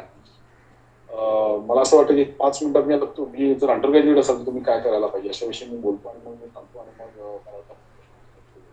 अँडरसन की 7:45 झालेले त्याने आपला वेळ आपल्याला कमी आहे. पण ह्या स्पर्धा परीक्षांची जी आता अंडर ग्रॅज्युएट असाल तुम्ही आणि आतापासून जर तयारी करायची असेल 3-4 गोष्टी आपल्याला रेग्युलरली करायला लागतात. एक म्हणजे याचा विश्वास ठेवा की तुम्हाला करिअर मध्ये स्वतःला एस्टॅब्लिश करायचं असेल तर स्ट्रगल इज इमेन्स. आणि स्पेशली आता कोरोनाचं कॉन्टेक्स्ट आहे. मी ज्या सर्व्हिसेस बद्दल बोलतो ते गव्हर्नमेंट सर्व्हिसेस आहेत. आणि कोरोनाच्या कॉन्टेक्स्टमध्ये तुम्ही बघितलं असेल की देर इज इमेन्स इनस्टेबिलिटी आहे प्रायव्हेट करिअर्समध्ये. लोकांना नोकरी मिळणार की नाही, नोकरी टिकणार की नाही, राहणार की नाही, असे सगळे प्रश्न आहेत. जे लोक गव्हर्नमेंट सर्व्हिसेसमध्ये आहेत त्यांचा असा प्रकार नाही. आणि ते त्यांची त्यांना माहिती आहे की त्यांना सॅलरी मिळणार आहे. ऑफकोर्स ते काम पण करणार आहेत आणि आताही ते किती जण काम करतही असतील. पण अदरवाईज त्यांचा जॉब स्टेबल आहे, सिक्युअर्ड आहे. आणि ही सगळ्यात महत्वाची गोष्ट आहे. त्याच्यामुळे स्पर्धा परीक्षेचा युग आता असा उल्लेख केला गेला. युग या अर्थाने की ही जी इन्स्टेबिलिटी 2008 मध्ये आपण जेव्हा आंतरराष्ट्रीय क्रायसिस आलेला त्यावेळेला आपण जे बघितली तीच इन्स्टेबिलिटी आज पण आपल्याला म्हणजे 10 वर्षांनी आपल्याला परत दिसते. किती वेळा ही इन्स्टेबिलिटी फेस करायची असा प्रायव्हेट सेक्टरमध्ये प्रश्न असतो. मला बरेचदा आयटी सेक्टर मधले सुद्धा इंजिनियर्स येऊन भेटतात आणि ते म्हणतात की आता मला वाटतं की आपण गव्हर्नमेंटमध्ये सर्व्हिसेसमध्ये आपलं करिअर करावं. सो त्याच्यामागे मुळाशी इन्स्टेबिलिटी आहे. त्यामुळे अर्थातच या स्पर्धा परीक्षांकडे असलेला ओढा हा वाढत चाललाय. गव्हर्नमेंटच्या सीट्स पुरेशा आहेत या सगळ्यांना सामावून गेल्या तर नाहीये. त्यामुळे कॉम्पिटिशन खूप जास्त आहे. त्यामुळे आत्तापासून तयारी करणं हे श्रेयस्कर आहे. मग आता हे करताना आपल्याला काय करायला पाहिजे तर आपल्याला ज्या करिअरची माहिती करिअरमध्ये जावंसं वाटतंय त्याची माहिती घेणं हे आता सगळ्यात पहिलं काम. म्हणजे तुम्हाला जेवढे you should be thankful to Porus sir की त्यांनी अशा प्रकारच्या ऍक्टिव्हिटीज ते करतायत आणि त्याच्यामधून वेगवेगळे करिअर्स तुमच्या समोर येत आहेत. त्यामुळे यू हॅव अ पीपल एक सर्टन काइंड ऑफ एक्सपर्ट्स तुमच्या नॉलेजसमोर येत आहेत. त्यांच्याबरोबर ते युजली सगळे एक्सपर्ट्स हे लोक फेसबुकवर अवेलेबल आहेत. तुम्ही त्यांच्याशी डायलॉग केला पाहिजे, तुम्ही त्यांच्याशी बोललं पाहिजे. फेसबुकवर आपला जो वेळ आहे तो ह्या लोकांबरोबर संवाद साधण्यात घालवला पाहिजे आणि करिअरमध्ये काय अपेक्षा आहे निदान तुम्हाला जे करिअर वाटते त्या करिअरमधल्या 3-4 लोकांशी तरी आपला संवाद झाला पाहिजे. त्यामुळे ही गोष्ट आता तुम्ही डेफिनेटली करा. दुसरी गोष्ट तुम्ही करा की ते स्किलसेट जे लागतात चांगलं करिअर आणि चांगलं व्यक्तिमत्व घडवण्याकरता जो स्किलसेट लागतो तो डेव्हलप करण्याचा विचार करा, प्रयत्न करा. मला असं वाटतं की माहिती ही सगळ्यात जास्त महत्वाची गोष्ट आहे. आपल्याकडे इन्फॉर्मेशन आपल्याकडे असली पाहिजे. करिअरमध्ये ज्या जायचंय त्याच्याकडे त्याची माहिती माझ्याकडे असली पाहिजे आणि त्याच्याच बरोबरीने मला अवांतर विषय पण आला पाहिजे. पर्सनल डेव्हलपमेंट म्हणजे काय तर माझ्या घरात येणाऱ्या प्रत्येक माणसाशी मला बोलता आलं पाहिजे. म्हणजे तो 80 वर्षाचा म्हातारा माणूस आला तरी पण मला बोलता आलं पाहिजे त्याच्या इंटरेस्टच्या गोष्टींविषयी किंवा माझ्या घरात 4 वर्षाचं मुलं आलं तर त्याच्या इंटरेस्ट विषयी पण मला बोलता आलं पाहिजे. मला किमान माझ्या रोजचं आयुष्य माझं कॉलेज आहे आणि माझं घर आहे याच्याशिवाय मला किमान 20-25 विषयांवर मला बोलता आलं पाहिजे. त्यामुळे दुसरी गोष्ट करा ती म्हणजे आपल्या वेळेला असलेली माहिती मिळवण्याचा प्रयत्न करा अधिकाधिक. त्याच्याकरता रोजचा न्यूजपेपर वाचणं याची सवय लावून घ्या.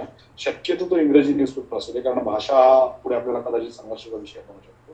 त्याच्यावर अवलंबून नाही पण इंग्लिश तुमचं सुधारलं तर उत्तम. म्हणून इंग्लिश न्यूजपेपर वाचण्याची सवय लावून घ्या. मिड डे, मुंबई मिरर हे काय न्यूजपेपर्स नव्हेत. सिरियस न्यूजपेपर्स आपल्याला वाचता आले पाहिजेत. कुठलाही तुम्ही वाचा पण तो सिरियस न्यूजपेपर असला पाहिजे. ती वाचण्याची सवय आपल्याला लावून घ्यायला हवी. 1 तास न्यूजचं सायकल बघायला पाहिजे आपण. 1 तास बातम्या बघा. शक्यतो डीडी न्यूज बघा किंवा लोकसभा राज्यसभा टीव्ही बघा. त्याच्यामध्ये जे डिबेट्स असतात ते बघा. त्याच्यामध्ये तुलनात्मक विचार कम्पॅरेटिव्ह अनालिसिस आपलं चांगलं व्हायला पाहिजे. युपीएससी एमपीएससी मध्ये किंवा अधिकारी म्हणून तुम्हाला जर करिअर घडवायचं असेल तर तुमची निर्णय क्षमता खूप चांगली पाहिजे. निर्णय क्षमता जर चांगली असली पाहिजे तर I should be able to make inform decision. योग्य आणि अयोग्य हे मला कळलं पाहिजे. त्याच्याकरता एकाच गोष्टीचा दोन्ही बाजूने विचार हा मला करता आला पाहिजे आणि that will be an asset. युपीएससीचा अभ्यास इन वे मला असं वाटतं की पांढऱ्यातलं काळं शोधणं आणि काळ्यातलं पांढरं शोधणं what ever that is good in bad and what ever that is bad in good हे आपल्याला शोधता येणं म्हणजे युपीएससीचा आपल्याला अभ्यास करणं हा एक भाग आहे. त्यामुळे रोजच्या बातम्या बघायच्या. 1 तासाचं सायकल न्यूजचं बघायचं आणि डिबेट्स स्पेशली बघायचे. ही दुसरी गोष्ट तुम्ही अजून करा. आपली इमॅजिनेशन खूप चांगली पाहिजे. आपल्याला व्होकॅब्युलरी खूप चांगली पाहिजे. या दोन्ही गोष्टी आपल्याला पाहिजे. मला I should be able to express myself. So त्याच्याकरता पुस्तकांचं वाचन खूप चांगलं व्हायला पाहिजे आणि आय वुड सजेस्ट की तुम्हाला जर वेळ असेल तर एका वर्षात 24 पुस्तकं आपली वाचून व्हायला पाहिजे. असं तुम्ही पण स्वतःला ठेवा आणि जसं तुम्ही पुस्तक वाचायला असाल तर तुम्हाला लक्षात येईल की माझी इमॅजिन करण्याची क्षमता पण वाढते आणि माझी एक्सप्रेस करण्याची पण क्षमता वाढते. ज्याला चांगलं बोलायचं आहे त्याने चांगलं ऐकलं पाहिजे आणि ज्याला चांगलं लिहायचं आहे त्याने चांगलं वाचलं पाहिजे. त्यामुळे या दोन्ही गोष्टी आपल्याला आवश्यक आहेत. आपण त्या दोन्ही गोष्टींवर एफर्ट्स घ्यायला हवे. आणि चौथी गोष्ट आपल्याला we should be able to work as a team आणि टीम लीडर आणि टीम मेंबर दोन्ही करता आपल्याला करायला पाहिजे. आणि थोडं ॲडव्हर्सरीज मध्ये पण आपल्याला काम करता आलं पाहिजे. म्हणून ट्रेक विकला जायला पाहिजे तुम्ही आणि आजूबाजूच्या सामाजिक संघटनांबरोबर काम करायला पाहिजे. आपलं एक्सपोजर वाढवायला पाहिजे. मला असं वाटतं या 4-5 गोष्टी जरी केल्यात मी आपण अभ्यासाबद्दल बोललेलोच नाही नव्हे या 4-5 गोष्टींमध्ये पण या 4-5 गोष्टी तुम्ही केल्या तर आपोआप तुमची एक पर्सेंटेज अशी बनेल की exam will become a formality. कुठलीही परीक्षा मला असं वाटतं की परीक्षा पास होण्याचे 2 तंत्र आहेत. त्यातलं एक आहे की हनुमान टेक्नॉलॉजी आणि मला असं वाटतं की हनुमान टेक्नॉलॉजी आपण नाही वापरायची. हनुमान टेक्नॉलॉजी म्हणजे काय की जेव्हा युद्ध झालं रामाचं श्रीलंकेमध्ये युद्ध झालं आणि तिकडे लक्ष्मणाला मूर्छा आली मेघनादाच्या बाणाने आणि मूर्छाली तो कुमामध्ये गेला बेशुद्ध पडला. मग त्याला आता शुद्धीवर आणण्याकरता संजीवनी नावाची जडीबुटी पाहिजे. ती मिळते कुठे तर ती कैलासामध्ये म्हणजे हिमालयामध्ये मिळते. मग तिकडे जाऊ शकणारा हनुमान एकटाच. मग हनुमान गेला तिकडे पण हनुमानला ती संजीवनी जडीबुटी ओळखायची कशी हे पटकन कळे ना तो अख्खा पर्वत घेऊन श्रीलंकेला आला.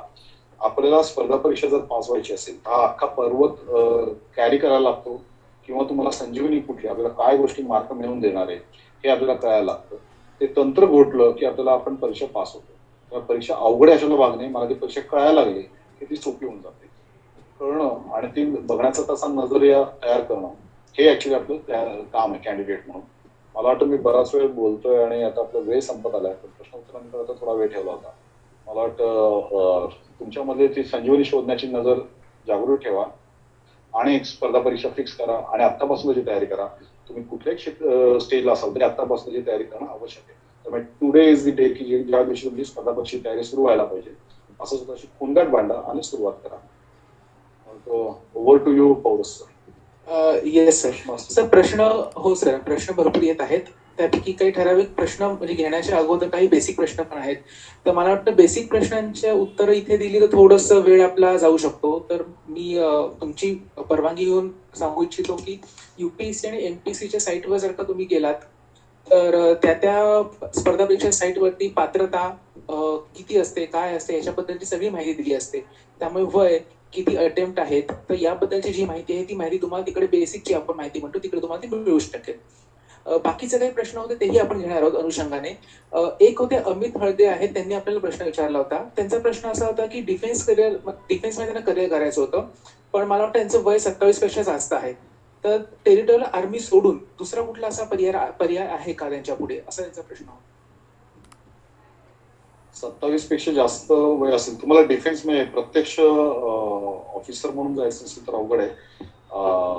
पण तुम्ही अलाइड एरियाज मध्ये तुम्ही डेफिनेटली जाऊ शकता. डिफेन्स मध्ये करिअर करण्याचं तुम्हाला अलाइड एरियाज म्हणजे ज्याला आपण म्हणजे डॉक्टर्स, इंजिनियर्स, तुमचं क्वालिफिकेशन काय आहे ते पण बघायला लागेल आपल्याला. आणि त्याच्याशिवाय त्याच्यामध्ये डिफेन्स करिअरमध्ये तुम्हाला अलाइड एरियाज हाच सगळ्यात जास्त मार्ग चांगला आहे आपल्याला. टेरिटोरियल आर्मी शिवाय तुम्हाला दुसरं अदरवाईज नाही ऑप्शन. सर दुसरा प्रश्न असा होता विद्या गोरे यांचा.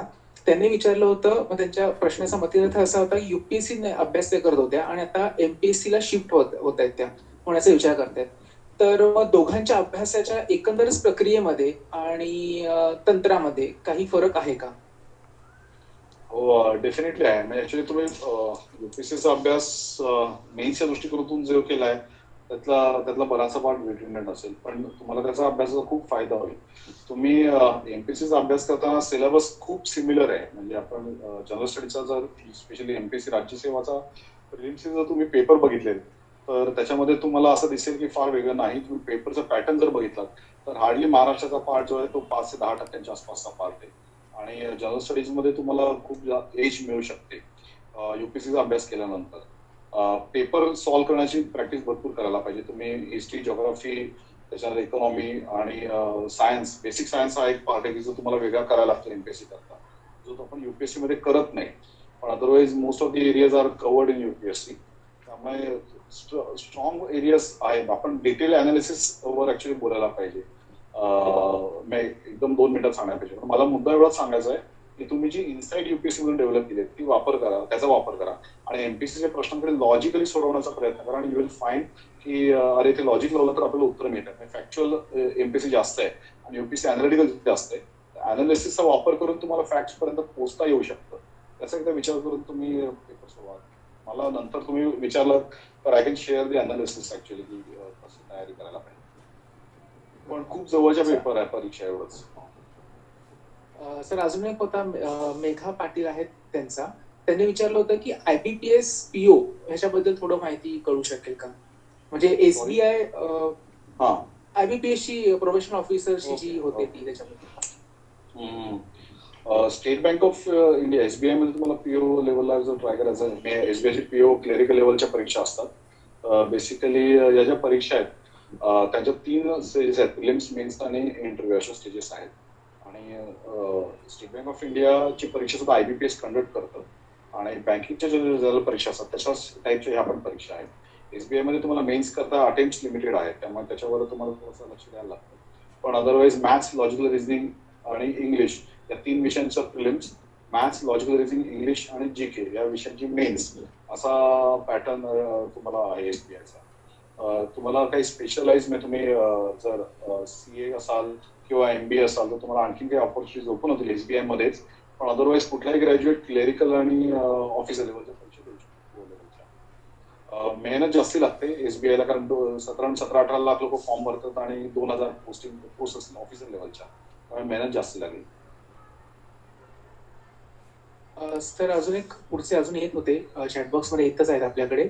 तर दोन प्रश्न मी क्लब करून विचारतो. एक होता राजश्री यांचा, त्यांचा प्रश्न असा होता की ब्रॉडकास्टिंग सर्व्हिसेससाठी काय बेसिक क्वालिफिकेशन वेगळं लागतं का बॅकग्राऊंड, आणि त्याला जोडून अजून एक घेईन मी श्रद्धा पत्रे यांचा, की तो म्हणजे बेसिक 10वी नंतर सुरुवात कशी कराल UPSC साठी आणि MPSC साठी. ओके, बेसिकली ब्रॉडकास्टिंगसाठी वेगळं लागत नाही. मग म्हटलं जर 24 पोस्ट करता एकच एक्झाम होणार आहे, सिव्हिल सर्व्हिस एक्झामिनेशन. तुम्हाला मिळालेले मार्क आणि तुमचं असलेलं चॉईस त्याचं मॅच केलं जातं. म्हणजे तुमचा रँक काय आहे आणि तुमचं चॉईस काय हे मॅच करून तुम्हाला पोस्ट मिळते. म्हणजे तुम्ही आधी ठरवू शकत नाही की मला ब्रॉडकास्टिंगच मिळाला पाहिजे असं म्हणू शकत नाही. तुम्ही प्रेफरन्स देऊ शकता तुमच्या मार्कांना किंवा तुमच्या रँकला. तो जर प्रेफरन्स अवेलेबल असेल तर तुम्हाला दिला जाईल. त्यामुळे वेगळी तयारी किंवा वेगळी क्वालिफिकेशन त्याच्याकरता लागत नाही. जो 10वी पासूनची तयारी मगाशी सांगितल्या 4-5 गोष्टी तुम्हाला मिनिमम करायला पाहिजे. आणि तुमचा बेसिक सिलेबस आहे UPSCचा, आपण ज्याला म्हणतो सुरुवात अभ्यासाची कुठून करणार, 5वी ते 12वीच्या पुस्तकांपासून आपण करणार. त्यामुळे तुमचा आत्ताचा अभ्यास एकदम रेग्युलर करत चला. वाचनाची सवय लावा, टीव्ही बघा, पेपर वाचा. टीव्ही बघा म्हणजे बातम्या बघा आणि पेपर वाचा रेग्युलरली. आणि वर्षाला 24 पुस्तकांचं टार्गेट ठेवा की पुढची 5 वर्ष वर्षाला 24 पुस्तकं वाचायची आहेत. आणि ते वाचायचे आणि त्याच्यावर आपल्याला बोलता आलं पाहिजे 5 मिनिटं तरी प्रत्येक पुस्तकावर. अशा पद्धतीने ते वाचायचे तरी भरपूर काहीतरी अचीव होईल. अजून एक होता की एवढ्या आपण एक्झाम बघितल्या आहेत, म्हणजे आपण ज्या डिस्कस केल्या त्याच्यापेक्षाही जास्त बऱ्याच आहेत. तर स्नेहा यांचा मला वाटतं प्रश्न होता की एक्झॅक्टली आपण कुठली एक्झाम साठी प्रिपरेशन करावं, याचं सेल्फ अनालिसिस कसं करावं, UPSC, MPSC, SSC किंवा बाकीच्या ज्या काही आहेत त्याच्यात. ऍक्च्युली हा खूप अवघड प्रश्न आहे फ्रँकली. आणि मगाशी म्हटलं तसं की आपण आपल्याला ओळखलं पाहिजे की मला करिअर म्हणून काय करावं असं वाटतं. मी तुम्हाला 2-3 क्रायटेरिया सांगतो की तुम्ही पहिली तर एक चॉक डाऊन करा की आपल्याला कुठल्या कुठल्या परीक्षेमध्ये इंटरेस्ट वाटते, कुठल्या कुठल्या करिअर्समध्ये इंटरेस्ट वाटतंय. आणि मग स्टार्ट स्पीकिंग विथ पीपल, की तुम्ही लोकांशी बोला. निदान 3 किंवा 4 लोक, 4 जणांशी बोला त्या क्षेत्रातल्या. एकदा तुम्हाला त्याच्यात अंदाज आला की तुम्हाला कळेल की आपल्याला अरे ह्या एरियामध्ये जास्त इंटरेस्ट आहे, मग त्या परीक्षेची माहिती काढा आणि मग त्या परीक्षा द्या. परीक्षा should come secondary, career comes first. मला कुठल्या करिअरमध्ये जायचं हे पहिले ठरवा आणि मग त्या त्या करिअरमध्ये पोहोचण्याकरता जी फॉर्मॅलिटी आहे ती पूर्ण करण्यासाठी मी आतापासून एफर्ट्स घेतले पाहिजे, असा दुसरा भाग असला पाहिजे. परीक्षांवर फोकस कमी ठेवा, करिअरवर फोकस पहिले ठेवा आणि त्याच्यानंतर त्या क्षेत्रात 3-4 जणांशी बोला. एक सिम्पलेस्ट मला वाटतं की मला कोणाचा हेवा वाटतो की अरे असं प्रकारचं माझं लाईफ असलं पाहिजे, असा प्रश्न तुम्ही स्वतःला विचारा आणि तुमच्या आजूबाजूला असलेल्या लोकांना तुम्हाला उत्तर मिळून जाईल की अरे मला हे करायचंय आणि मग you probably will find out the way. पण नाहीतर याच्याकरता प्रोफेशनल्स आहेत की जे सांगतात की तुम्हाला हे टेस्ट घ्या, ही टेस्ट करा आणि त्याच्यानंतर तुम्ही ह्या करिअरला निवडा, असं सांगणारे प्रोफेशनल लोक पण आहेत. पण मला असं वाटतं की तुम्ही स्वतःशी संवाद तुमचा स्ट्रॉंग असेल तर जमू शकतो. एक असाही प्रश्न आला तर व्हॉट्सअपवरती मला, त्यांनी विचारलं होतं की दिल्ली शिवाय दुसरा कुठला ऑप्शन आहे का. म्हणजे त्यांचं असं म्हणणं होतं की UPSC आणि दिल्ली हे असं काहीतरी गणित जुळले आहे. अर्थात माझ्याला पर्सनल विरोध आहे, पण तुमचं सर मत त्याच्यावरती. ऑब्विसली मी ध्रुव IAS अकॅडमीचा होणार आहे, तर मला असं वाटतं म्हणजे ध्रुव IAS academy is the best one. Jokes apart, आपण मुद्दा बाजूला ठेवतो राहतो. ऍक्च्युली हा गैरसमज आहे आणि तुम्ही मला ते एकदम खरं आहे. आपल्याला लोकांना दिल्लीहून किती जण पास झाले हे आपल्याला दिसतं, किती जण फेल झाले हे आपल्याला दिसत नाही. आज आता अर्थात दिल्ली रिकाम आहे, पण अदरवाईज दिल्लीमध्ये at any given point of time 1.5 ते 2 लाख मुलं तयारी करत असतात आणि त्यातले 50-100 मुलं पास होत असतात. त्यामुळे दिल्लीला एक पूर्ण इंडस्ट्री उभी राहिलेली आहे आणि त्या इंडस्ट्रीचे बरे बोले असे आपले दोन्ही अनुभव आपल्याला मिळतात साधारणपणे. त्यामुळे दिल्लीला जाणं आवश्यक आहे का असं नाही. एक काळ होता म्हणजे जेव्हा मी UPSCचे अटेम्प्ट दिले तर त्यावेळेला ही परिस्थिती होती की अख्ख्या मुंबईमध्ये आमचं एकच क्लास होता आणि त्याच्यामुळे Delhi was the best place. आता मागच्या 10 वर्षांमध्ये असं झालेलं नाही आणि अनेक वेगवेगळ्या ठिकाणी अनेक छोटे छोटे क्लासेस सुद्धा चांगल्या पद्धतीने गायडन्स देत आहेत. तुम्हाला UPSC पास व्हायचं असेल तर कोणीतरी एक मेंटर, कोणीतरी गाईड लागतो आणि तो रोल मला असं वाटतं की बऱ्याचदा लहान इन्स्टिट्यूट जास्त चांगल्या पद्धतीने मेंटॉरिंग करू शकतात आणि ते पर्सनल अटेन्शन लागतं ते देऊ शकतात. आणि दिल्लीमध्ये सगळ्यात लॅकिंग आहे की पर्सनल अटेन्शन इज झिरो. कारण त्यांच्याकडे 120 जणांचे 4-5 आता काही काही ठिकाणी तर 350-400 लोक एका क्लासरूममध्ये बसू शकतात, अशी परिस्थिती आहे. आणि त्यामुळे पर्सनल अटेन्शन इज झिरो. तुमच्या उत्तरामध्ये काय बदल असायला पाहिजे, म्हणजे युपीएससी मध्ये काय होतं की बऱ्याचदा डिस्क्राईब किंवा इव्हॅल्युएट किंवा क्रिटिकली अॅनलाइज असं म्हटलं की उत्तर बदलतं. म्हणजे तर एक शब्द बदलला तर उत्तराचा पॅटर्न बदलतो. तो समजावून सांगणार की अरे तू असा विचार कर, असं करणार कोणते लागतं, म्हणून मेंटॉरिंग लागतं. आणि मला असं वाटतं की Delhi is not the place today in today's context. आणि आताच्या घडीला तुम्हाला दिल्लीमधल्या क्लासेसच्या नोट्स तुम्हाला सगळ्या इकडे मिळतात, त्यामुळे तर आणखीनच गरज राहिली नाही.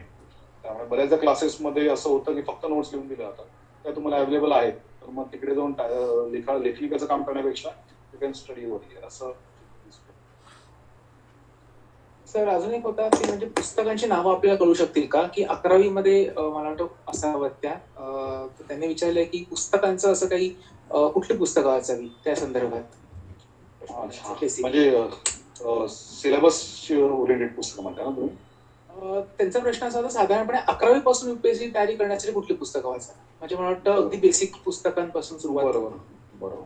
एनसीईआरटीची पुस्तकांपासून सुरुवात करायला पाहिजे. History, geography, political science, sociology हे या 4 विषयांची निदान एनसीईआरटीची पुस्तकं 11वी-12वीची सीबीएसई बोर्डाची जी पुस्तकं आहेत ती तुम्ही वाचायला पाहिजे. सायन्सची पण त्याच्याबरोबर वाचायला पाहिजे. ही सुरुवात आहे आपली. मग त्याच्यानंतर तुम्हाला हिस्ट्रीचं बिपांचंद्राचं पुस्तक वाचायला पाहिजे किंवा जिओग्राफीचं जीसी लिऑनचं पुस्तक वाचायला पाहिजे. एक अख्खी स्टँडर्ड बुक लिस्ट आहे. मी काय वेगळी तुम्हाला पुस्तकांची लिस्ट येईन अशा प्रकारे भाग नाही, पण तुम्हाला हवी असेल तर मला फेसबुकवर रिटर्न फाईंड आणि मी तुम्हाला पाठवा, तर मी तुम्हाला तिकडे पाठवतो. आय एम शुअर की पौरस सरांना पण ते पुस्तकांची लिस्ट माहिती आहे. आणि पण otherwise I can also give it to you, किंवा माझा सर नंबर तुम्ही पौरस सरांकडून घेऊ शकता आणि मग त्याची फास्ट व्हॉट्सअप केलं तर ईमेल मी देऊ शकेन. मग बुक लिस्ट त्याला काय अडचण काही नाही. अजून एक होता सर, शैलेश येवले सर आहेत, त्यांचा असा प्रश्न होता की या स्पर्धा परीक्षांमध्ये यशस्वी होण्याचं प्रमाण खूप अत्यल्प आहे, तर युपीएससी आणि एमपीएससी सोडून कुठल्या गव्हर्नमेंटच्या, सेंट्रल गव्हर्नमेंटच्या किंवा स्टेट गव्हर्नमेंटच्या एक्झाम्स आहेत? म्हणजे फक्त नावं आपण सांगूया, कारण की मग ती खूपच हे होईल नाही. बरोबर. नाही, ऍक्च्युली फ्रँकली आता सगळ्या युपीएससी आणि एमपीएससी बोर्ड आहे की जे कमिशन आहे की जे एक्झाम्स कंडक्ट करत आहे, आणि त्याला सोडून असा विचार करू नका की असं प्रश्न असा की गव्हर्नमेंटची ज्या रिक्रुटमेंट्स आहेत त्या रिक्रुटमेंट करणाऱ्या एजन्सीज आहेत या. त्यामुळे एमपीएससी काय फक्त मी सांगितलं तेवढ्याच परीक्षा घेतात, त्याच्या पलीकडे पण परीक्षा घेतात. युपीएससी मी सांगितलं तेवढ्याच परीक्षा घेतात, त्याच्या पलीकडेही परीक्षा घेतात. पण साधारणपणे गव्हर्नमेंटमधले करिअर्स हे staff selection commission, UPSC, MPSC आणि बँकांमधल्या निम सरकारी आपण म्हणूया, त्या परीक्षा घेण्यासाठी आयबीपीएस अशा बोर्डांमधून ऍक्च्युली गव्हर्नमेंट एक्झाम घेतात. प्लस डिफेन्स करिअर मध्ये काही परीक्षा आहेत ते डायरेक्टली घेतात. पण घेतात या परीक्षा याच बॉडीज घेतात प्रामुख्याने. प्रिन्सिपली लेवलवर आपण परीक्षा घेतात, किंवा तुम्हाला मग म्युनिसिपल लेवलवर आणखी काही परीक्षा होतात त्यांचा विचार तुम्हाला करायचा असेल, पण त्या वेगवेगळ्या आहेत जिल्हा पातळीवरच्या. असं एक इंजिनिअरिंग वाटतं केलं होतं, त्यांच्याबद्दल त्यांचा प्रश्न होता की इंजिनिअरिंग केल्यानंतर स्पर्धा परीक्षा कुठल्या प्रकारच्या असू शकतात? वाटतं आयएएस आहे एक त्यांना ऑप्शन असू शकतो. युपीएससी किंवा एमपीएससी दोघांनी, महाराष्ट्र पब्लिक सर्व्हिस कमिशन सुद्धा इंजिनिअरिंग सर्व्हिसेससाठी परीक्षा घेतं, किंवा इंडियन इंजिनिअरिंग सर्व्हिसेस युपीएससी परीक्षा घेतं.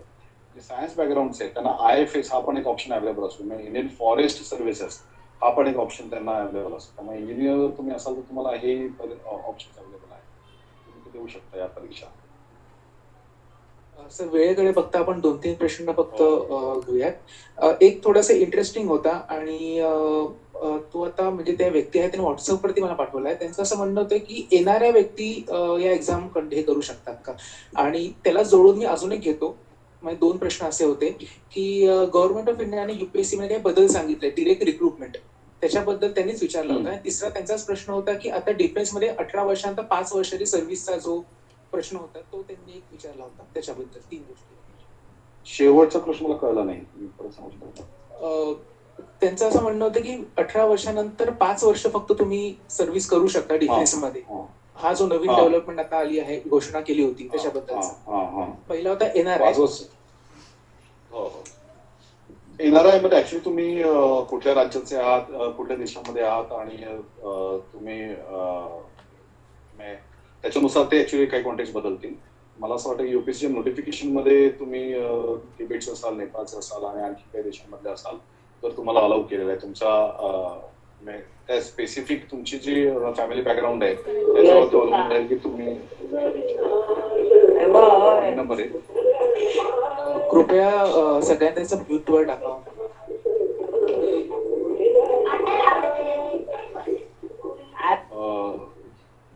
दुसरा जो दुसरा जो प्रश्न होता तो होता, सॉरी मी थोडा ट्रॅक माझा गेला. एनआरआयचा जो प्रश्न होता तो तुम्हाला नोटिफिकेशन मध्ये त्या एक्झामच्या नोटिफिकेशन मध्ये जाऊन बघायला लागेल. काही ठिकाणी तुम्हाला अलाउड आहे. दुसरा प्रश्न काय होता, सॉरी? दुसरा होता की आता गव्हर्नमेंटने आधी अजून एक अनाउन्समेंट केली की direct recruitment UPSC. Direct recruitment मध्ये ऍक्च्युली 150 पोस्ट त्यांचं असं म्हणणं की ज्या टॉपमोस्ट लेवलच्या पोस्ट करता अलाउ केलेल्या आहेत त्यांनी. कॉर्पोरेट सेक्टर मधून त्यांनी 150 जणांना अलाउ करणार असं त्यांना सांगितलं. टोटल आपण जर विचार केला तर 5,500-6,000 हजार जे काय आयएस ऑफिसर असतील त्यातले 150 लोक हे डायरेक्टली रिक्रुटेड होतील आणि ते पण कॉर्पोरेट सेक्टर मधून रिक्रुट होतील. हा टॅलेंट अट्रॅक्ट करण्याचा पार्ट आहे आणि त्याच्यामध्ये वेगवेगळे इश्यूज आहेत, पण पॉझिटिव्ह असं आहे की गो गेटर लोक असतील ते 150 लोक आणि त्याच्यामुळे गव्हर्नमेंट किंवा एकंदर सर्व्हिसेस बेनिफिटेड असं सरकारचा त्याच्यामध्ये तो दृष्टिकोन आहे. You should all welcome it, कारण ते टॅलेंट बेस्डवर त्यांना ऍक्सेप्ट केलं जाईल. त्यामुळे नंबर आता लिमिटेड आहे, 150 एवढा नंबर त्यांनी लिमिट केलाय. तिसरा मुद्दा आहे की तो 5 इयर्सचा कमिशन हा एक भाग आहे. ऍक्च्युली आर्मीचा प्रयत्न असा आहे की जास्त आता दुर्दैवाने असं आहे की लोकांचा ओढा आर्मीकडे तेवढा नाही आणि तो निर्माण करण्याकरता, जनरेट करण्याकरता सरकार वेगवेगळ्या दृष्टिकोनातून आर्मीकडून प्रयत्न करतो. त्याच्यामध्ये आहे वेगळी 5 वर्ष सर्व्हिस करा आणि you can actually enjoy the benefits of it असं. पण मगाशी म्हटलं तसं करिअर खूप चांगलं आहे आणि तेवढं धोकादायक असं नाही. बरोबर सर. सर वेळेकडे बघता सर आपण थोडस शेवटाकडे बघूया. येस. सर एक प्रश्न म्हणण्यापेक्षा एक बऱ्याच जणांनी इथे विनंती केली होती की आपल्याला याच्याबद्दल जास्त माहिती की याच्याबद्दलचं कुठे शैक्षणिक म्हणजे हेल्प कुठे मिळू शकते किंवा क्लासेस वगैरे होऊ शकतात का? तर सर म्हणजे विथ युअर परमिशन जर का ध्रुव अकॅडमीचा नंबर आपण इथे शेअर केला तर चालू शकेल? हो चालू शकेल ना. मग ज्यांना पुढे जर का याच क्षेत्रामध्ये करिअर करायचं असेल आणि या क्षेत्रामध्ये ज्यांना क्लास म्हणा किंवा ज्यांना मार्गदर्शन हवं असेल त्यांच्यासाठी म्हणून. बरोबर. अगदी काउन्सिलिंग जरी हवं असेल फक्त तरी आम्ही we don't charge for the counselling. त्यामुळे तुम्हाला वाटलं की याच्याबद्दल अधिक माहिती हवी असेल तर you can always call us back आणि एक आपण झूम मीटिंग सेट करून आपण वी कॅन टॉक अबाउट. अच्छा, नक्की सर. तो आपण फक्त चॅटबॉक्स मध्ये आपण सर मग शेअर करूया. खरं तर आपण आता शेवटाकडे आपण वळत आहोत. तर सगळ्यात आधी मी तुमचे धन्यवाद मानतो सर. धन्यवाद तुम्हाला देतो. तुम्ही तुमचा वेळात वेळ काढून खरोखरच आलात आणि खरोखरच वेळात वेळ काढून आलात आणि पुन्हा बाकीचे सगळे श्रोते आहेत त्यांचे मी धन्यवाद मानतो, त्यांचे आभार मानतो बिकॉज तेही त्यांचे वेळ काढून आलेत. आणि आत्ताच्या दृष्टीने म्हणजे आत्ताचं सिच्युएशन आपण बघितली तर सध्या गव्हर्नमेंट जॉब मध्ये बऱ्याच वेकन्सी कदाचित उपलब्ध होतील नाही होतील आपल्याला माहित काहीच नाही, पण लोकांचा ओढा गव्हर्नमेंट जॉबकडे जास्त असतो आणि मला वाटतं फक्त लाल दिव्याचं आकर्षण नसतं तर खरोखर त्यांना काहीतरी करून दाखवायचं असतं म्हणून तो ओढा जास्त असतो. तर ज्यांना खरोखरच जास्त काहीतरी बदल हवा असेल, काहीतरी वेगळं करून दाखवण्याची इच्छा असेल आणि महत्वाकांक्षा असेल अशाच व्यक्तीने इथे जावं. म्हणजे विथ युअर परमिशन मी सांगतो. म्हणजे फक्त लाल दिवा किंवा वर्दी अँड कोणतरी आपल्याला फुकटचं बरं मिळणार अशी जर का तुम्ही असं जर का आपण फक्त अपेक्षा देत असेल तर त्याच्यासाठी हे करिअर म्हणून ऑप्शन होऊ शकत नाही. तर ऍक्च्युली तुम्ही खरंच खूप बेसिक पासून वेगवेगळ्या करिअर अपॉर्च्युनिटीज बद्दल या स्पर्धा परीक्षांबद्दल माहिती दिली, मार्गदर्शन केलं, त्यावेळी तुमचे पुन्हा एकदा धन्यवाद मानतो सर. आणि त्याचबरोबर बाकीचे श्रोते आहेत त्यांचेही मी धन्यवाद मानतो. आणि सरांनी त्याचा नंबर जो आहे ध्रुव अकॅडमीचा तो चॅटबॉक्स मध्ये आता हे केला आहे, पेस्ट केला आहे. तर ज्यांना कोणाला माहिती हवी असेल, क्लास बद्दल माहिती हवी असेल तर ती तिथे कॉल करू शकतात. आणि त्याचबरोबर मला वाटतं सर पेज पण आहे ना आपलं व्हॉट्सअपचं, फेसबुकचं? फेसबुक पेज आहे. तर फेसबुक पेज अकॅडमी असं आहे. तर तिथे तुम्ही जाऊ शकतात सगळ्यांसाठी. पुन्हा एकदा धन्यवाद सर. धन्यवाद. Thank you sir.